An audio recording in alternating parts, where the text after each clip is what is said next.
Este es un mensaje del pastor John MacArthur, traducido y predicado en español para el mundo de habla hispana. Nuestro texto esta mañana es un versículo. Capítulo 5, versículo 17. Primera de Tesalonicenses 5:17 dice, orad sin cesar. El apóstol Pablo, en este mandato simple y específico, llama a los cristianos a orar, básicamente como un estilo de vida. Yo solía decir que el orar es como respirar. Simplemente es normal, simplemente es natural, simplemente es la vida para nosotros. Inhalamos, exhalamos la atmósfera de la presencia y el poder de Dios. Y mientras que eso es verdad, también es verdad que nosotros, quienes dependemos de Dios y quienes si somos cristianos genuinamente, tenemos comunión con Dios, no oramos de manera tan incesante como deberíamos orar.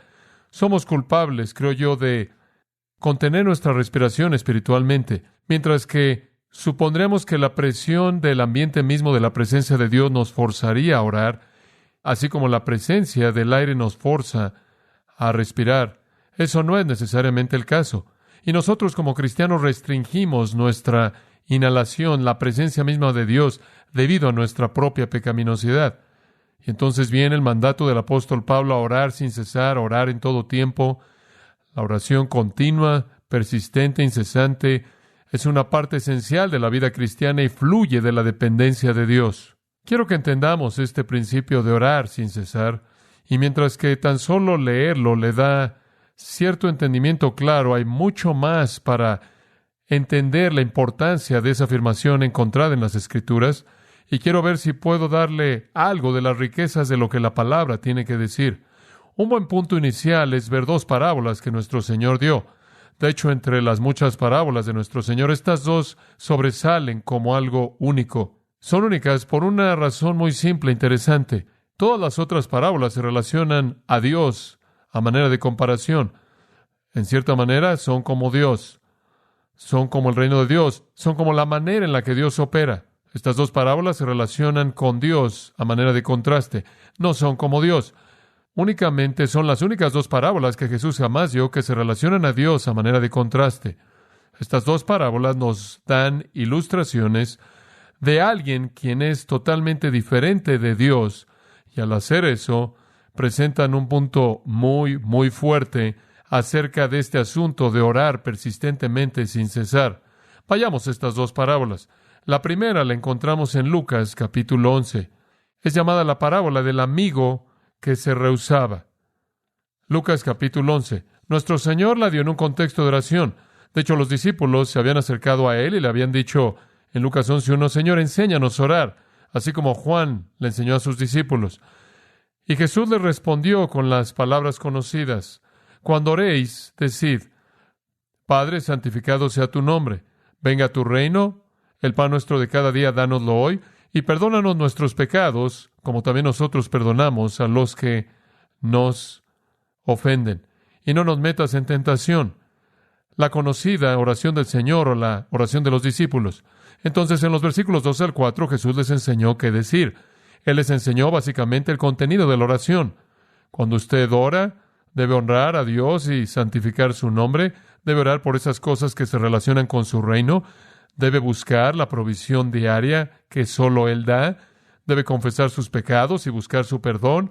Debe pedir su sabiduría para no ser guiado a la tentación. Esos son los componentes de la oración. Así es como debemos orar, lo que debe decir cuando usted ora. Pero más allá de eso, Él les dijo, supongamos que uno de vosotros tiene un amigo y va a él a medianoche y le dice, amigo, préstame 3 panes, porque un amigo mío ha venido de un viaje y no tengo nada que darle. Y desde adentro Él le responderá y le dirá, no me molestes, la puerta ya ha sido cerrada y mis hijos y yo estamos en cama. No puedo levantarme y darte nada. Usted tiene que acordarse que en esos días, cuando era frío, la familia entera se metía a la misma cama para poder calentarse y todos ya estaban metidos y calientes y era la medianoche y este no era el momento para salirse de la cama y darle algo de pan a su amigo. Versículo 8, os digo, Jesús dijo, que aunque él no se levante y le dé a su amigo nada porque él es su amigo, sin embargo, debido a su persistencia, él se levantará y le dará lo que él necesita. En otras palabras, lo que Él no haría por amistad, Él lo hará por dormir, porque el hombre no se va a ir hasta que reciba su pan. Entonces Jesús te está diciendo, aquí hay un hombre cuya amistad no le permite darle este gesto de sacrificio, y entonces el hombre simplemente lo irrita hasta que finalmente no tiene alternativa. Esto, nuestro Señor está diciendo, debe instruirnos acerca de los beneficios de la persistencia. Pero el punto que Él realmente está presentando aquí es que cuando usted considera lo diferente que es de Dios el amigo que se rehusó a ayudar al otro amigo, la parábola se vuelve aún más asombrosa. La parábola tiene aún más impacto. Si un amigo que se rehúsa a ayudar a otro amigo va a hacer algo por usted, porque usted es persistente, imagínese lo que un Dios que no se rehúsa a ayudarlo va a hacer por usted si usted es persistente. Ahí está el contraste. Y Jesús procede a hablar acerca de un padre a quien le pide su hijo, versículo 11, un pescado. No le dará una serpiente, ¿o sí?, en lugar de un pescado. O si le pide un huevo, no le dará un escorpión, ¿o sí? En otras palabras, un padre terrenal no va a darle algo que daña a su hijo. Un padre terrenal va a oír el clamor de su hijo. Entonces, en el versículo 13, si vosotros, siendo malos, ese es el punto, sabéis cómo dar buenas dádivas a vuestros hijos, cuánto más vuestro Padre Celestial, implícito quien no es malo, dará el Espíritu Santo a los que le pidan. Dios es tan diferente, pero Dios responde a la persistencia. Si un amigo infiel, un amigo que se rehúsa a ayudar a otro amigo, un amigo no compasivo, un amigo que carece de compasión, un amigo que no tiene misericordia y no expresa gracia, va a ayudar debido a que otro amigo le pide de manera persistente algo. Si va a responder debido a peticiones persistentes, ¿qué cree usted que un Dios, quien es amoroso, lleno de gracia, misericordioso, compasivo y tierno de corazón, hará si usted es persistente? El orar sin cesar mueve la mano de Dios. Entonces, primero Él les dijo qué decir y después Jesús les dijo, ahora quiero recordarles que lo sigan diciendo, decirlo con persistencia, porque Dios, quien es bueno, oirá y responderá. En Lucas 18 hay otra parábola que sigue el mismo estilo de contraste. En el versículo 1 de Lucas 18, Jesús de nuevo ha estado enseñando acerca de la oración, y Él les estaba dando una parábola para mostrarles que debían orar en todo tiempo y no desmayar. Si no recibes una respuesta inmediata, si las cosas no son exactamente como quieres que sean, si las cosas no cambian tan rápidamente como tú podrías haber planeado, no desmayes, no te desanimes. Necesitas continuar orando. Necesitas orar en todo tiempo, incesantemente, continuamente, sin cesar. Y después, para ilustrar esto, Él dice, había en cierta ciudad un juez que no temía ni a Dios ni respetaba a los hombres. Ahora usted tiene que entender cómo es que él llegó a ser juez, pero llegó a ser juez. Y había una viuda en esa ciudad, por lo menos en esta historia, y ella continuaba acudiendo a él, este juez, repetidamente diciéndole, dame protección legal de mi adversario.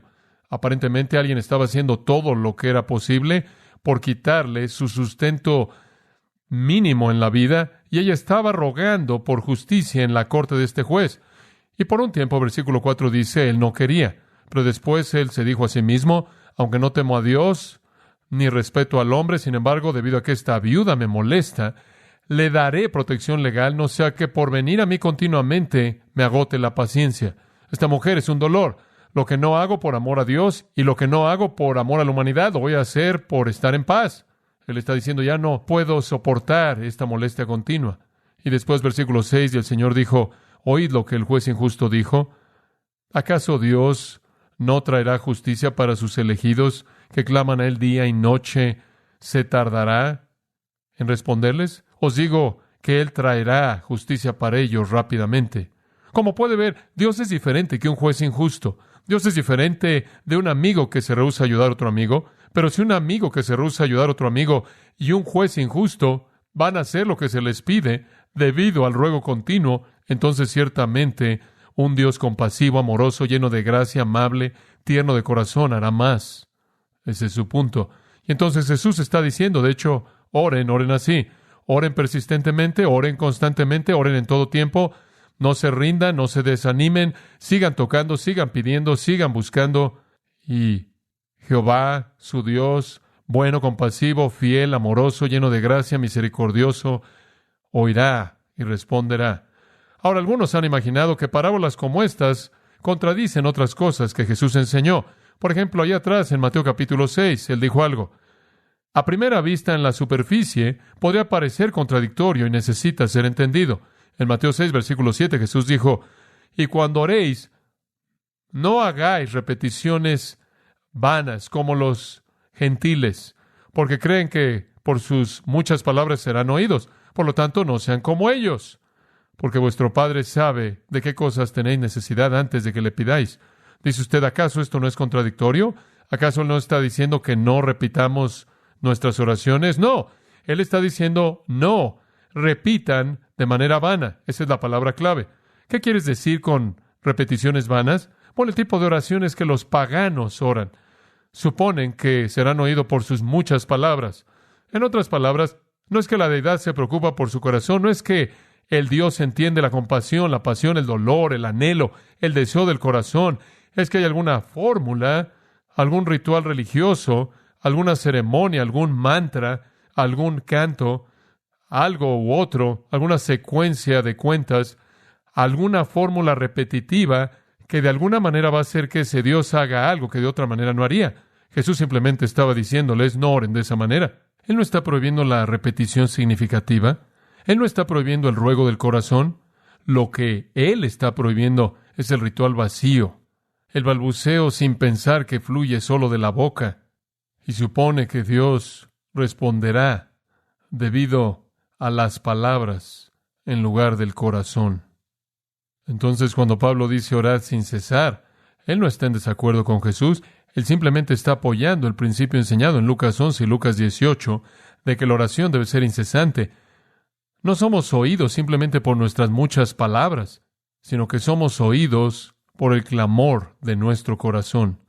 El hombre que vino a la casa de su amigo y necesitaba pan, no oró una fórmula de oración de ritual, él rogó por algo que necesitaba.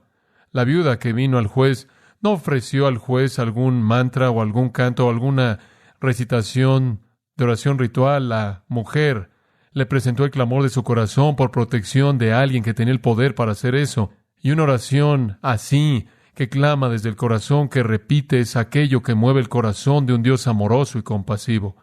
De hecho, inclusive podemos comenzar a entender el orar sin cesar al ver la vida de nuestro Señor mismo, debido a que Él hizo eso.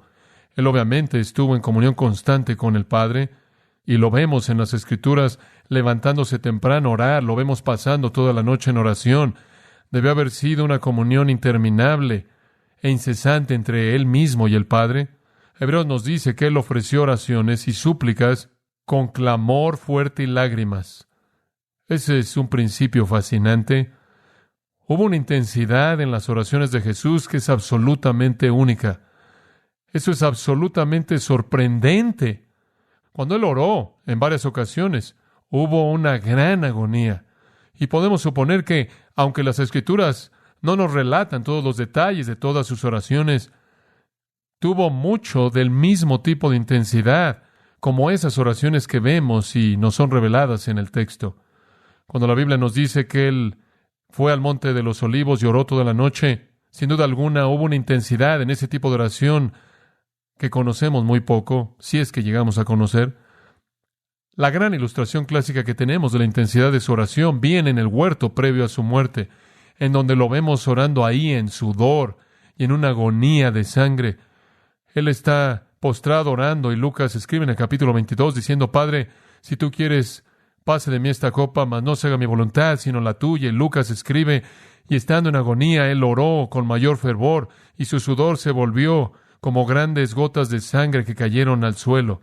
Hay un tipo de experiencia agonizante intensa aquí que hace que el Señor Jesucristo sude y después comienza a sangrar en ese mismo ambiente de oración. Eso me impacta. También me impacta que en Mateo capítulo 26, versículos 38 al 46, nos dice que Jesús repitió el proceso de su ruego en el huerto durante 3 veces consecutivas. Esta fue una experiencia de oración prolongada. De hecho, sabemos que fue prolongada por tanto tiempo que los discípulos se quedaron dormidos en varias ocasiones. Y entonces, en esta agonía prolongada de oración, podemos tener una idea de la vida de nuestro Señor Jesucristo, que es excepcional. Permítame decirle lo que quiero decir con eso. El Señor Jesucristo llevó a cabo muchas obras poderosas cuando estuvo en la tierra. En ninguna de ellas hay ningún esfuerzo aparente de energía.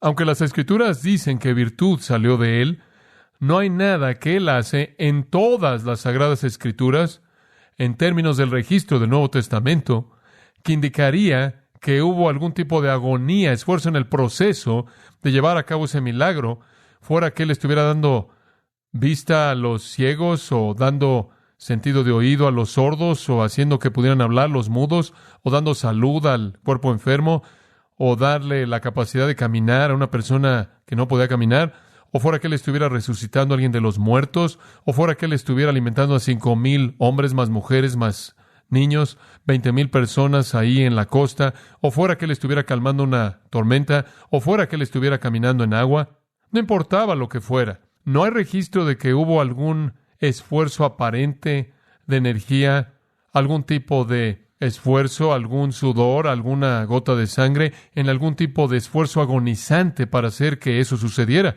Parece que no se involucró cansancio alguno, no hubo esfuerzo alguno, no le costó trabajo alguno hasta que llegamos a la oración.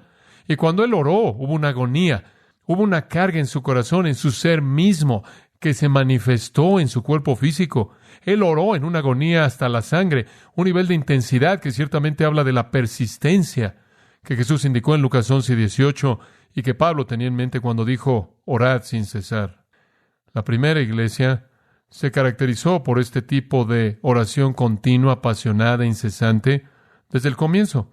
Inclusive antes del día de Pentecostés, en Hechos 1:14, todos los creyentes eran uno, dice, eran de una mente y estaban entregándose continuamente a la oración. Oración incesante, oración constante, oración persistente, es lo que marcó a la primera iglesia. Cuando los apóstoles estaban estructurando la iglesia para que todo el ministerio pudiera llevarse a cabo, ellos mismos dijeron, no podemos hacer todas estas cosas rutinarias, pero nos entregaremos a la oración, y al ministerio de la palabra. En Hechos capítulo 12, de nuevo, vemos a la primera iglesia. Pedro estaba siendo mantenido en la prisión, pero se estaba elevando oración por él de manera apasionada por la iglesia de Dios. La oración apasionada, incesante, la oración persistente marcó a la primera iglesia. Cuando usted llega a las epístolas, sea que usted esté leyendo Romanos, Efesios, Filipenses, Colosenses, o sea que esté leyendo Primera de Tesalonicenses, usted oye a Pablo exhortando a los creyentes a orar. De hecho, quizás la más significativa de todas esas epístolas es Efesios, al señalar la importancia de la oración. Él dice en Efesios 6:18, con toda oración y ruego, orad en todo tiempo. Es la misma idea, orando en todo tiempo. En la misma epístola que estamos estudiando en este momento, Primera de Tesalonicenses 3, versículo 10, él da su propio ejemplo. Nosotros, noche y día, oramos. Es simplemente un estilo de vida. Oración incesante, interminable. Colosenses. Me encanta el testimonio de Epafras, siervo de Jesucristo, siempre rogando encarecidamente por vosotros en sus oraciones. Un hombre de oración. Y en el capítulo 4, versículo 2 de Colosenses, él dice, orad, manteniéndose alertas con una actitud de gratitud.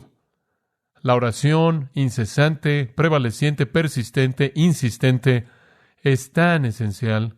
Quizás Coleridge tuvo razón cuando dijo, la oración es la energía más elevada de la cual el corazón humano es capaz de presentar y el mérito más grande del cristiano sobre la tierra. Pero me temo que si concebimos de la oración como algún tipo de mérito que demanda mucha energía, que es noble y glorioso, la aislamos a algunos cuantos momentos grandiosos en la vida. Es eso, pero también es un tipo de comunión incesante que debe constituir la médula misma de nuestra existencia diaria. Involucra intensidad, esa es la esencia de la oración. Dios es hallado, usted recordará, por aquellos que lo buscan con todo su corazón. Luchar en oración prevalece con Dios. La oración eficaz del hombre justo puede mucho, dijo Santiago. Entonces, mientras que existen todos esos momentos grandes, nobles, de oración agonizante, que demanda mucha energía, la oración también para nosotros es un estilo de vida diario muy, muy evidente. Algunas veces simplemente se vuelve más intenso que otras ocasiones. Orad sin cesar, entonces, es el mandato de Dios para nosotros. La palabra orad aquí es simplemente la palabra general, proseukomai, la palabra más común del Nuevo Testamento para orar. podrá ser alabanza, podrá ser gratitud, podrá ser confesión, podrá ser petición, podrá ser intercesión, podrá ser sumisión. Es simplemente orar en general. Sin cesar es una palabra que básicamente significa recurrente. No significa hablar continuamente, significa oración recurrente. Como dije, simplemente un estilo de vida. Debemos estar continuamente en oración, continuamente en una actitud de oración. Probablemente ustedes, como yo rara vez me quedo dormido en la noche fuera de estar en medio de una oración. Rara vez me despierto en la oración sin orar. Es a tal grado parte de mi vida el estar en un estado de comunión abierto con Dios. Algunas veces es más intenso que otras veces, pero siempre consciente de su presencia. Me encuentro que me quedo dormido a la mitad de mis oraciones y vuelvo a despertar a la mitad de mis oraciones.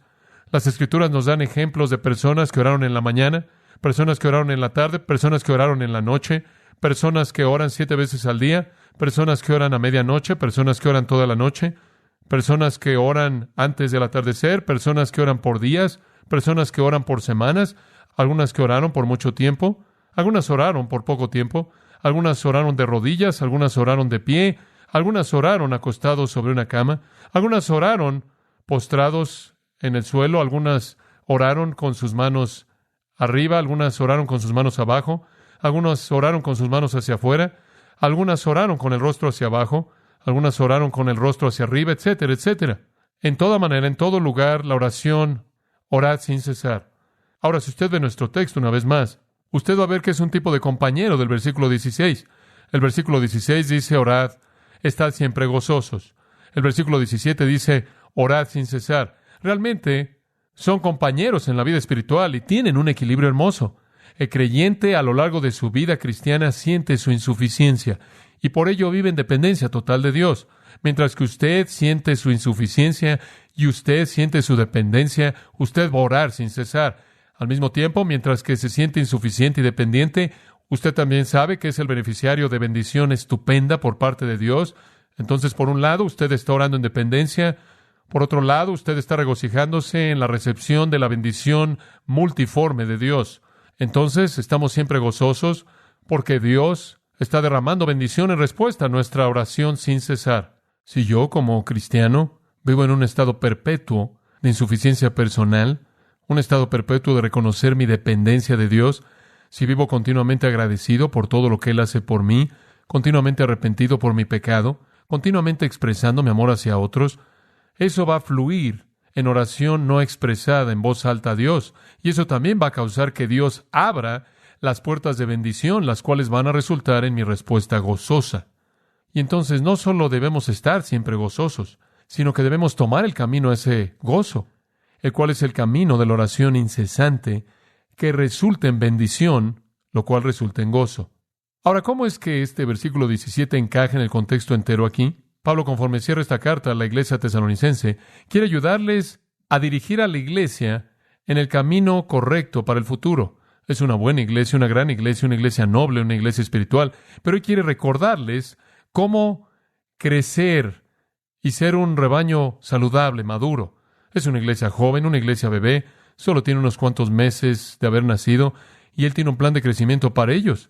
En los versículos 12 y 13, cultivar un rebaño saludable involucró la relación correcta entre pastores y ovejas, y las ovejas y los pastores.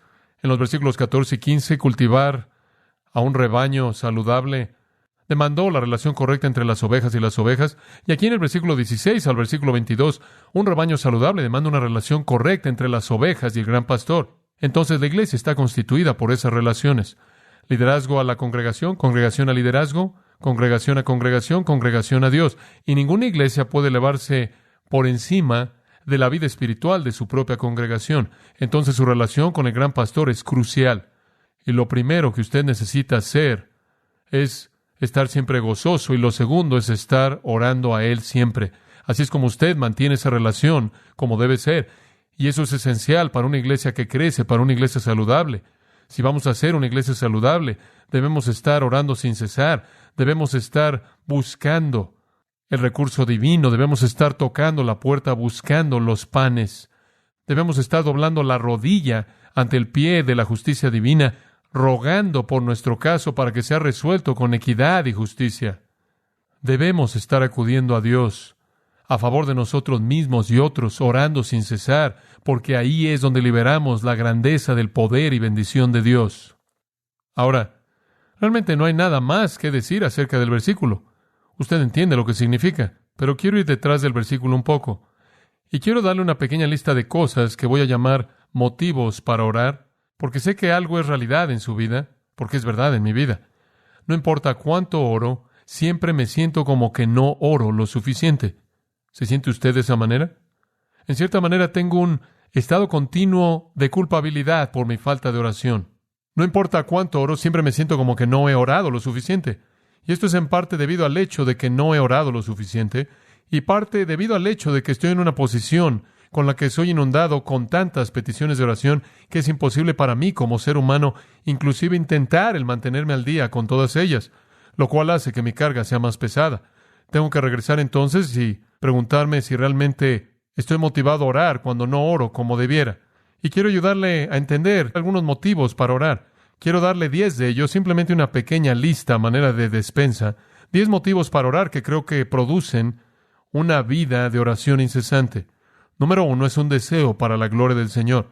Un deseo para la gloria del Señor. La oración, Jesús dijo, debe comenzar de esta manera. Padre nuestro que estás en los cielos, que santificado sea tu nombre. Venga tu reino. Hágase tu voluntad. Ahora, lo que usted está orando cuando usted ora ahí es que Dios sea glorificado, que los propósitos de Dios sean cumplidos, que el nombre de Dios sea exaltado, que la voluntad de Dios sea hecha. Eso es lo que usted está orando. Usted no está orando por usted mismo. Usted está orando por Él. Cuando Daniel preparó su corazón para orar en el capítulo 9 de Daniel, en ese gran modelo de oración en el Antiguo Testamento, fue el anhelo por la gloria de Dios que lo hizo orar. Él oró porque Dios perdonara al pueblo, que Dios perdonara su pecado. Y él oró porque Dios cumpliera su promesa. Dios había dicho, voy a mantenerlos en la cautividad por tantos años y después los voy a liberar. Y él estaba leyendo Jeremías, Daniel estaba leyéndolo, y él encontró eso, y él dijo, Dios, quiero que hagas eso, quiero que tu reino venga, que tu voluntad se haga, que tu promesa sea cumplida, y quiero que tú perdones a tu pueblo, quiero que lo hagas, dice él en el versículo 19, por causa de ti, oh Dios mío, por tu ciudad y tu pueblo, que son llamados por tu nombre. Y lo que él está diciendo es, Dios, si tú haces esto, va a contribuir a tu reputación, va a exaltar tu nombre, te va a glorificar, hazlo por causa de ti. Y yo creo que ese podría ser el motivo supremo de todos los motivos en la oración, el cual es un deseo por la gloria del Señor. Y cuando usted ora porque Jesús sea levantado y que Dios sea exaltado y glorificado, usted lo está haciendo porque esa es una carga en su corazón, porque usted le preocupa. Usted es como David, quien dijo, el celo por tu casa me consume.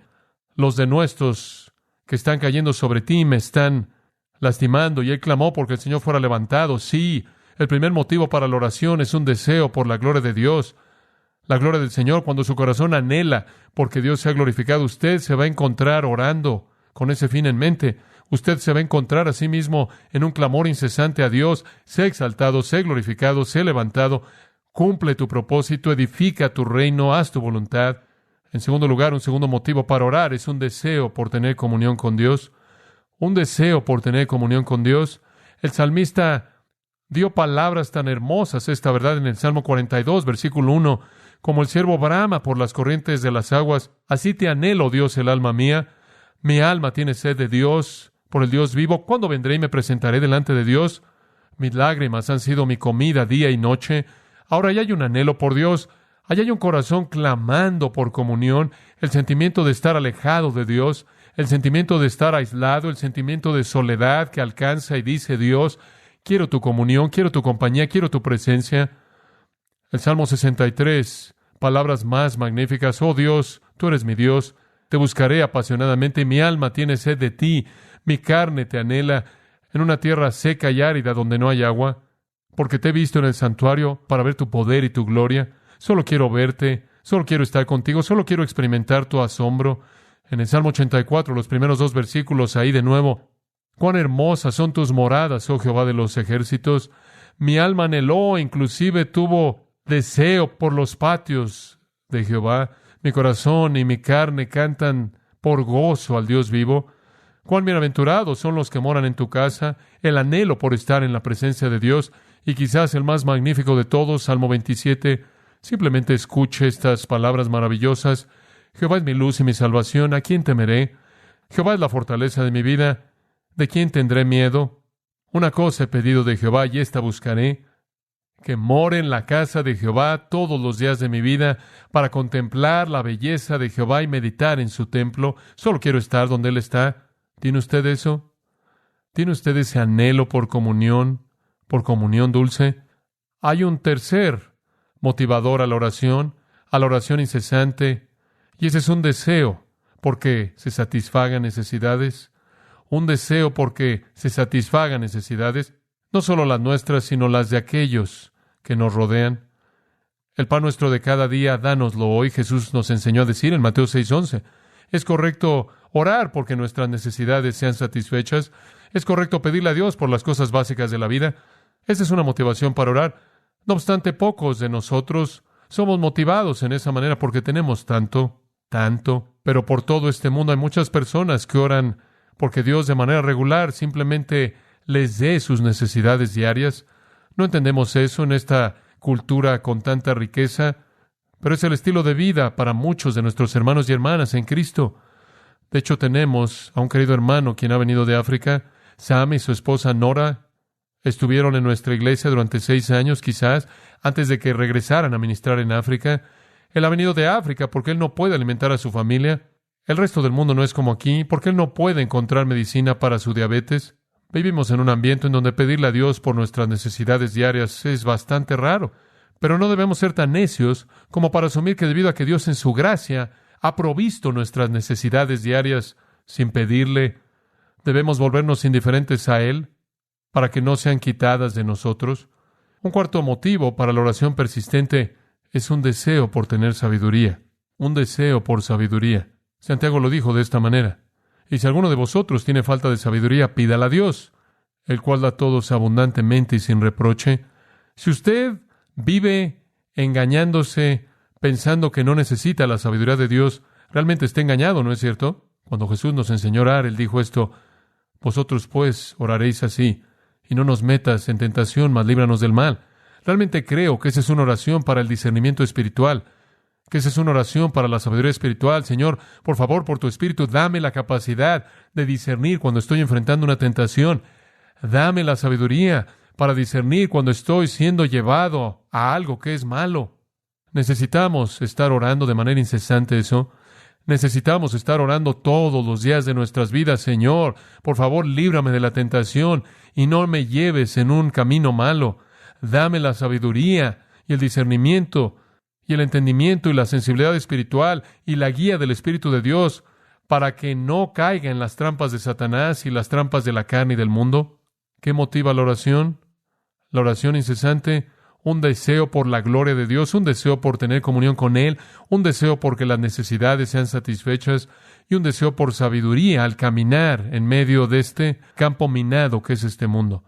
Número 5, la oración es motivada por un deseo de ser liberado de los problemas. Un deseo de ser liberado de los problemas. Hay tantos textos en los Salmos que hablan de esto. Permítame resumirlos en uno que lo dice todo. Salmo 20, versículo 1. Que Jehová te responda en el día de la aflicción. Y ciertamente Él responderá. Ciertamente responderá. Cuando llegamos a esos momentos de gran aflicción, tienden a motivar nuestra oración incesante, ¿no es cierto? Entre más grande es el problema, y entre más grande es la aflicción en la que nos encontramos, con mucha frecuencia es porque no hemos pedido sabiduría. Y entonces caemos en la trampa de nuestra ignorancia y ahora necesitamos ser librados de ella. Y no hay salida humana. Clamamos porque Dios nos libre. Nos recuerda a Jonás, quien por cierto tuvo una vida de oración muy específica. Él se encontró en el estómago de un gran pez. Y dice en Jonás 2:1, Jonás oró a Jehová, su Dios, desde el estómago del pez. Y le voy a decir una cosa. Él no oró por todos los misioneros primero. Él dijo, sácame en breve. Y el Señor lo sacó, el Señor lo libró, y él dijo, clamé a Jehová en mi aflicción, al Señor, y tú me has sacado del foso, oh Jehová mi Dios. Él dijo, estuve allá abajo y me acordé del Señor y clamé y Él me libró. Acudimos a Dios en esos momentos de problemas tremendos, de presión, de estrés, de dolor, de aflicción, y necesitamos su liberación. Eso motiva nuestra oración incesante. 6. Un deseo de alivio del temor y la preocupación. Un deseo de alivio del temor y la preocupación. Eso nos va a hacer orar si somos sabios y tenemos una perspectiva espiritual. En Filipenses capítulo 4, necesitamos recordar esto con tanta frecuencia. Dice, por nada estéis afanosos, sino sean conocidas vuestras peticiones en toda oración y ruego con acción de gracias. Y la paz de Dios, que sobrepasa todo entendimiento, guardará vuestros corazones y vuestros pensamientos en Cristo Jesús. Cuando usted esté en temor y ansiedad y preocupación, esté en aflicción, esté en depresión, ¿qué debe hacer? Simplemente dicho, deje de afanarse, deje de estar ansioso y vaya a orar y ore con un corazón agradecido, y la paz de Dios, que sobrepasa toda comprensión humana, protegerá su corazón y mente. ¿Qué significa eso? La guardará de ansiedad, la guardará de depresión, aflicción, temor, preocupación. Si usted quiere una solución humanamente comprensible, acuda a una persona. Si usted quiere una solución humanamente incomprensible, acuda a Dios. En el momento de temor, en el temor de la preocupación, en el temor de ansiedad, en el tiempo de aflicción emocional y dolor, la fórmula es simple. Simplemente vaya al Señor en oración persistente, continua, incesante, con gratitud, y la paz de Dios prometida guardará su corazón y mente. ¿Por qué es que la gente acude a otras fuentes diferentes de esa? Cuando usted quiere ese alivio del temor y la preocupación, nuestro Dios ha prometido que es suyo mediante la oración. El salmista escribió en el Salmo 4, respóndeme cuando clamo, oh Dios de mi justicia, tú me has aliviado en mi aflicción. Ten misericordia de mí y oye mi oración. Lo hiciste en el pasado, ¿podrías volver a aliviarme? Número 7. Otro motivo para orar es el deseo de ofrecer gratitud por bendición pasada. Un deseo de ofrecer gratitud por bendición pasada. Si usted tiene un corazón agradecido, si usted es una persona agradecida y si usted se acuerda de todo lo que Dios ha hecho en toda su bondad, lo va a hacer orar a usted. Si no es por ninguna otra razón que simplemente decir gracias. En el Salmo 44 leemos, el salmista dice, oh Dios, con nuestros oídos hemos oído, nuestros padres nos han contado la obra que tú hiciste en sus días, en los días de la antigüedad. Tú con tu propia mano sacaste a las naciones, después los plantaste, después tú afligiste a los pueblos, después tú los esparciste, porque por su propia espada no poseyeron la tierra y su propio brazo no los salvó, sino tu diestra y tu brazo y la luz de tu presencia, porque tú los favoreciste, tú eres mi rey, oh Dios. Eso es simplemente alabanza, y eso no es alabanza por algo que Dios no había hecho por él. Eso es alabanza por lo que Dios había hecho por otros en el pasado. Aprender a estar agradecido con Dios por todo lo que Él ha hecho a lo largo de la historia redentora. Tener un corazón agradecido por todas las cosas buenas que Dios ha hecho, no solo por usted. El apóstol Pablo escribe en Filipenses y él dice, agradezco a mi Dios acordándome de vosotros, mi oración siempre es ofrecida con gozo por su participación en el Evangelio desde el primer día hasta ahora. Simplemente no puedo evitar más que orar todo el tiempo agradeciéndole a Dios por lo que Él está haciendo en su vida y lo que Él ha hecho y está haciendo. Si usted realmente está agradecido con Dios por todo lo que Él ha hecho, va a motivarlo a orar una oración de gratitud. Número 8. Aquí hay un motivo muy importante para orar, y ese es un deseo por ser liberado de la culpabilidad del pecado. Un deseo por ser liberado de la culpabilidad del pecado. Ese salmo clásico penitencial, el Salmo 32, habla de esto, y solo le estoy dando escrituras seleccionadas de muchas que podrían ser usadas en estos puntos. Pero escucha el Salmo 32 y escuche esto, comenzando en el versículo 3, simplemente para darle el flujo. Cuando estuve en silencio, David dice, mi cuerpo se desgastó. Tuve enfermedad psicosomática como resultado de la culpabilidad. En mi gemir todo el día y noche, tu mano estuvo sobre mí. Mi vitalidad, mis jugos de la vida se secaron como el calor del verano. Yo era un desastre. Los jugos de la vida tienen que ver con el sistema del flujo sanguíneo, el sistema de la saliva, el sistema nervioso, el cual es conducido por fluido. Todos los jugos de mi vida se secaron.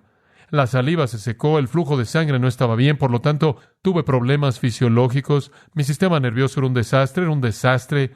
Tuve una fiebre, estaba gimiendo. En el versículo 5 él dice, después reconocí mi pecado a ti, mi iniquidad no te escondí. Dije, confesaré mis transgresiones a Jehová.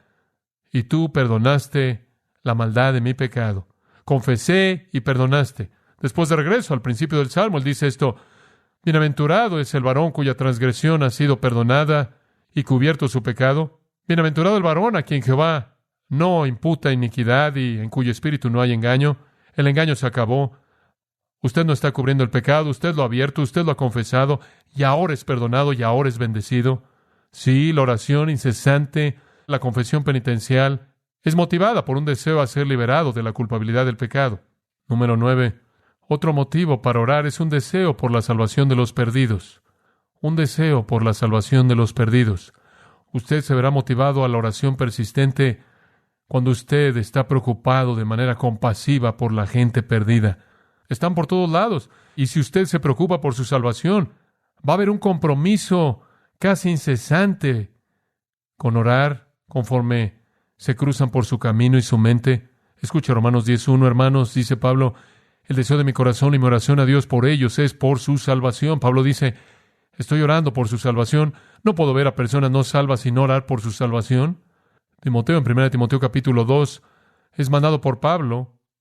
Ahí Pablo le dice que Dios quiere que todos los hombres sean salvos y vengan al conocimiento de la verdad. Y después él dice: ahora quiero que los hombres levanten manos santas, orando siempre.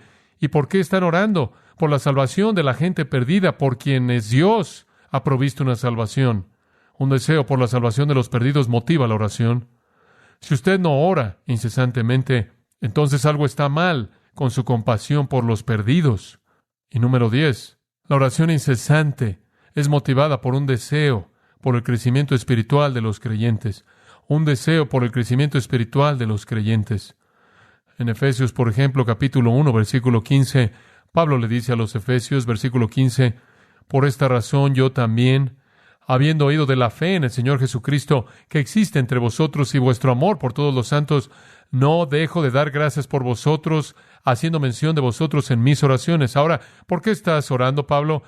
Para que el Dios de nuestro Señor Jesucristo, el Padre de gloria, os dé espíritu de sabiduría y de revelación en el conocimiento de Él. Oro porque los ojos de vuestro corazón sean alumbrados, para que sepáis cuál es la esperanza de su llamado, y cuáles son las riquezas de la gloria de su herencia en los santos, y cuál es la supereminente grandeza de su poder hacia aquellos de nosotros que creemos. Estoy orando por ustedes. Bueno, ¿por qué estás orando?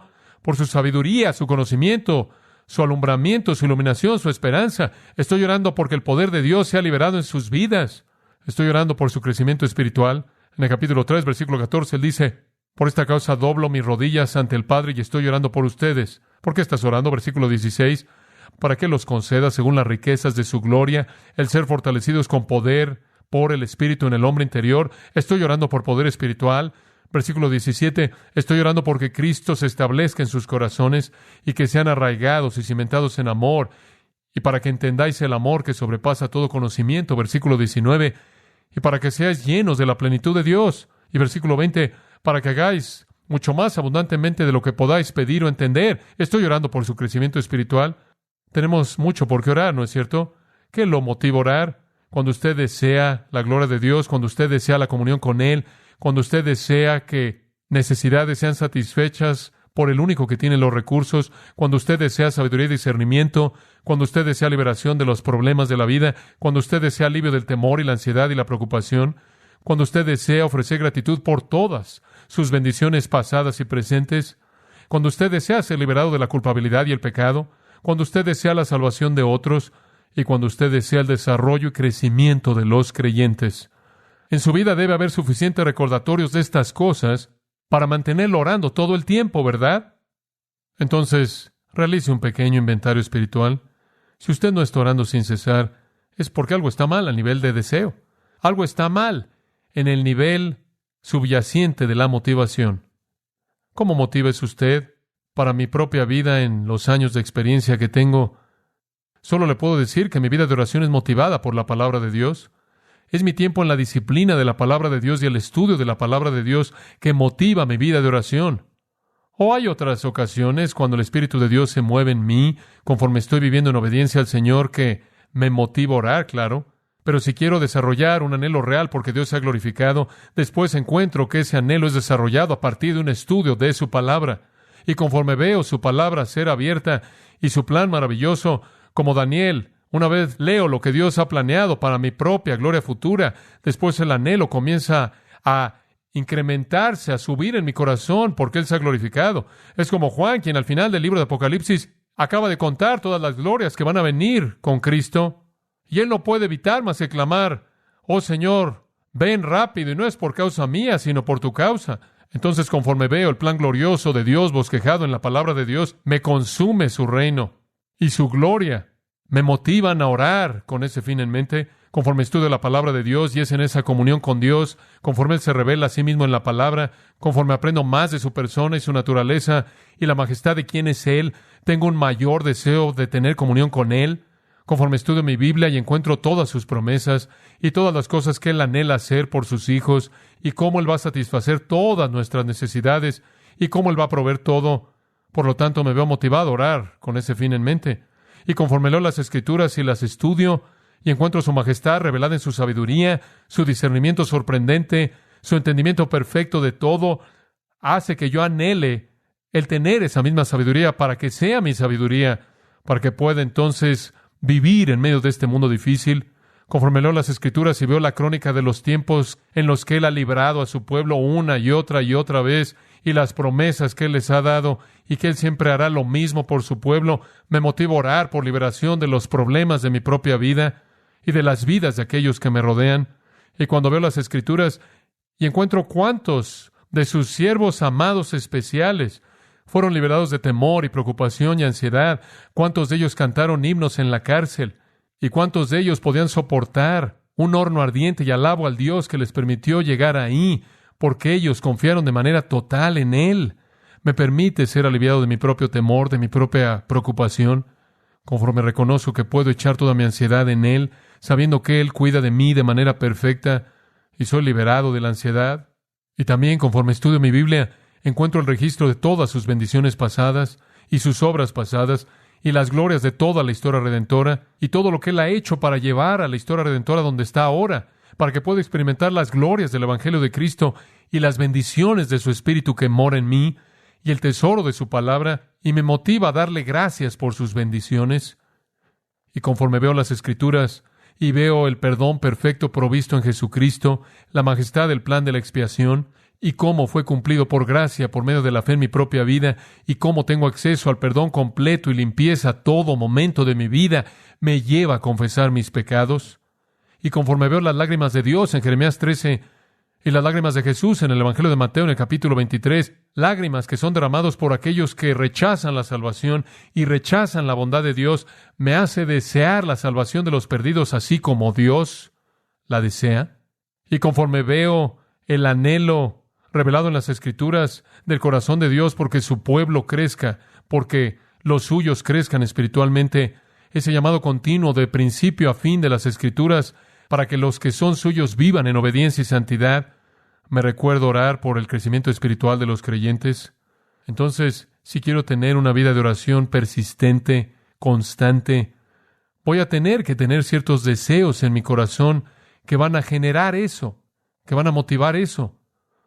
Esos deseos se vuelven en mi vida el fruto de mi estudio fiel e intenso de la palabra de Dios, el cual me revela estas cosas de maneras frescas y nuevas cada vez que el estudio, y por lo tanto motiva mi propia vida de oración. Rara vez yo salgo de un tiempo de estudio en la palabra de Dios sin tener un nuevo tipo de compromiso con la oración, en una u otra dimensión, con mayor fidelidad de lo que tengo. Orad sin cesar, dijo Pablo, y al decirlo, él dijo mucho. Debe ser nuestro estilo de vida. Inclinémonos juntos en oración. Te damos gracias, Padre, por la promesa de 1 de Juan 3:22, que todo lo que pidiéramos de ti lo recibiremos, porque guardamos tus mandamientos y hacemos las cosas que son agradables a ti. Entonces sabemos que nuestras oraciones son eficaces y poderosas, y que si oramos a partir del contexto de guardar tus mandamientos y hacer lo que es agradable a ti, tú vas a oír y vas a responder nuestras oraciones, y conforme tú haces eso, vamos a ser bendecidos, y después tú vas a recibir toda la gloria. Sabemos que ese es el plan. Con ese fin en mente oramos, por causa de Jesús. Amén. Usted ha escuchado a John MacArthur, maestro bíblico de Gracia a Vosotros. Para más información y acceso gratuito a todos los mensajes de John, así como una lista de libros incluyendo la Biblia de estudio, visite la página web en gracia.org. Gracia a vosotros y el pastor John MacArthur se reservan toda protección y el derecho de autor bajo la ley que esté vigente. La información de derechos de autor está disponible en gracia.org, que incluye instrucciones para limitar la duplicación de este archivo digital. Gracia a vosotros es una organización sin fines de lucro, dedicada a desarrollar recursos desde las enseñanzas del pastor John MacArthur, las cuales ofrecen la verdad de las Escrituras. Por otra parte, estimado oyente, su apoyo en oración y sus donaciones al ministerio nos ayudan a lograr este propósito para equipar a miles de personas de habla hispana. Si desea hacer una donación u ofrenda, puede hacerlo utilizando su tarjeta Visa, Mastercard, Discovery o American Express. Si vive en Estados Unidos o Puerto Rico, puede llamarnos al 1-866-5-GRACIA. Esto es 1-866-5